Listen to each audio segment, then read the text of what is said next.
Ito mga kamay, tingnan natin tong kababuyan na ginagawa ng pulis na to. Kung tama bang kabastos ang ginagawa niya. Dapat kasi sa isang lugar, dapat hindi na sila nag-stay. Kasi alam nyo bakit? Wala silang karapatan para magsisi sa isang lugar kasi hindi nila pag-aari yun. Pribadong lugar yun. Bangon. Hindi nila pag-aari yun. Dapat umalis na sila pagkatapos nilang mag-gain ng search warrant. Hoy, bawal din yan! Hoy, bawal yan! Pagkatapos niyang mag-spray ng ihi o paper spray sa baylayan. Napakabastos ng pulis na to. Tingnan nyo mabuting ginagawa. Pagkatapos niyang mag-spray sa baylayan. Napakabakla. Ano pangalan mo?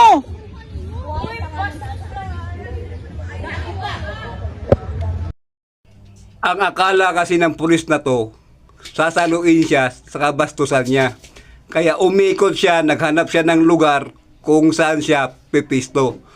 Alam ng iba niyang kasama na yung ginagawa niya maling-mali. Pinapagising namin kayo Dapat kasi hindi dapat ginawa natulog dito. ng bastos na pulis na to ang ganong klaseng senaryo. Ano ba kayo?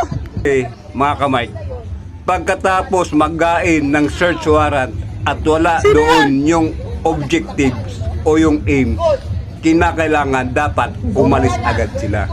Hindi sila pwede mag-stay sa isang lugar. Dahil unang-una, yung lugar na yon pribado, ang KOGC. Pribadong lugar yan. Hindi nila pag-aari yan. Dapat lumayas agad sila.